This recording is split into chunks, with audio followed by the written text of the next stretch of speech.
county governments. That's so the debate, ask, is it working? It is working. I mean, give them credit. They are setting up new structures.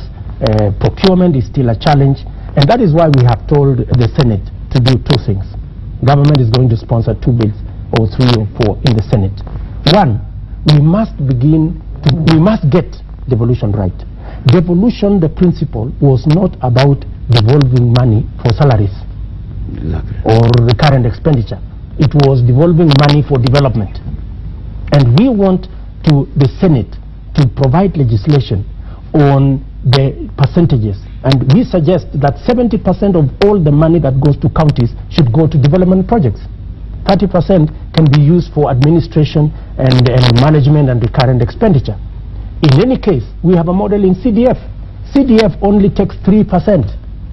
97% of money in CDF go to development. Only 3% go to administration.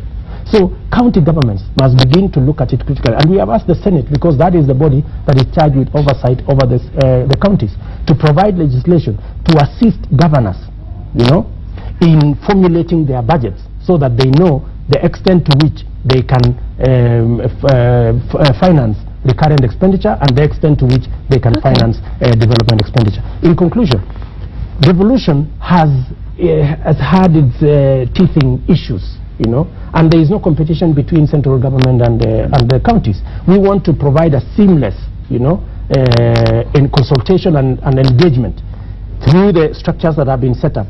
The structures, the intergovernmental body that I chair, the summit that is chaired by the president, and the ministry responsible for devolution, in providing guidance, in consultations, of course, and in concurrence with the transition authority, so that we are all moving in the right direction. But believe you me, we want counties to succeed. And in fact, this year, we are going to have discussions ahead of time, so that we do not have the pull and push that occurred last time, on agreement on the kind of money that will be channeled to counties and the methodology. And we are working on assisting counties to make sure that they have structures that gives them the best possible chance to spend the money that have been allocated by them in the various projects. Thank you. Some of our viewers questions. Deputy President, why did you say that your government will reduce civil servants' salary downwards? Do you really know that the basic salary of most of them is 15,000 shillings, while yours and others, while you and others are taking home millions? And that's a question from JBM in Eldred. I think JBM does not have his facts right. Because I'll correct him then. Yeah, because there is nowhere where I did say, or any government official said, we are going to reduce salaries. We didn't even say that we are going to retrench anybody. I've seen a lot of debate there's a lot coming in on that. Retrenchment. What we said is, we want an efficient government. And when we say we want an efficient government, it means we have to reduce recurrent expenditure, right? There is a huge debate about our wage bill, and that debate must be a Kenyan debate. People, we must look at ourselves and say, recurrent expenditure. At the moment, 70% of the resources we raise go to recurrent expenditure, paying salaries and paying maintenance and operations and those kind of things. Should we continue that way? And in fact, that is why we are saying we must provide legislation at this early time to counties, so that they don't end up with the problem that we have, so that most of the resources they raise, most of the resources that they get and raise, go to development. But JB has a point. Is the gap between the rich and the poor. Absolutely. Somebody earning 15,000 Mheshimiwa, and another one earning a million a month. Precisely the point. And that is why we have SRC.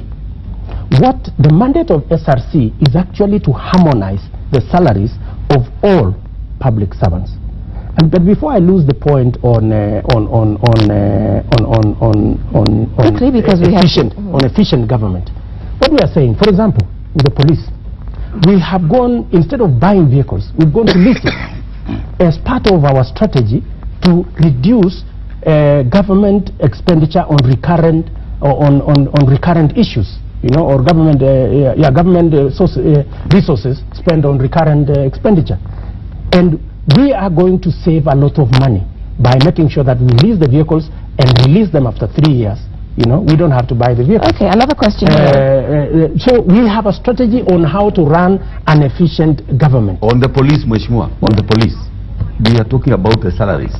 These police, even if you buy them so how many vehicles, but you are still paying them peanuts. They still go to for your information, we've agreed on the allowances for the police. We are paying an extra 5.9 billion Kenyan shillings to improve the allowances for the police. We are improving their transport. We are, in this year's budget, we are going to factor in insurance for all our police officers, so that if they are injured or they die in the line of duty, their families are taken care of. We are going to have an insurance package for our police, because it is a risk.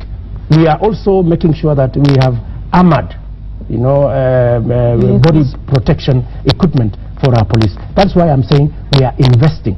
Apart from salary, we want to improve their general condition of service.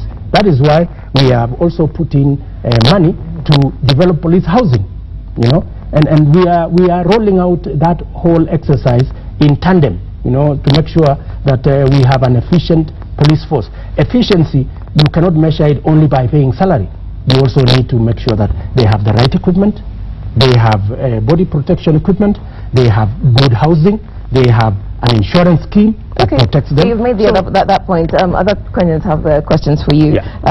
Several viewers are asking about retired teachers and their payments, 1997 to 2004. When will those payments be made? We've had that question before, and that question has gone all the way to court, back and forth. I think it is an issue that we will look critically and do an assessment together with our director of pensions to make sure that... so when can they expect some sort of response from you? I think once the negotiations are done and concluded, there was a court case. I am not too sure where the court case has reached. And once a determination has been made and the proper assessments have been made and a budget has been built, we should be able to solve. This from Chantal in Nairobi. Why have the IDPs who have been resettled not been returned to their original lands? Everybody who had a piece of land anywhere in the country went back to their piece of land. That's the correct position. That is the 100% correct position. The IDPs that were paid the other day and settled elsewhere are people who did not have a piece of land. These are people who are either hawkers or businessmen or kiosk owners, but we decided that they too are Kenyans.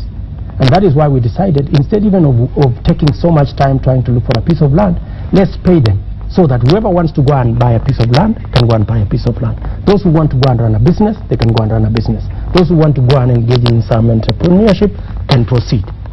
So I want to tell that Kenyan, and I want to tell Kenyans listening to this program, that every Kenyan who had a piece of land anywhere in this country has either gone back to his piece of land or has voluntarily sold that piece of land to any other person.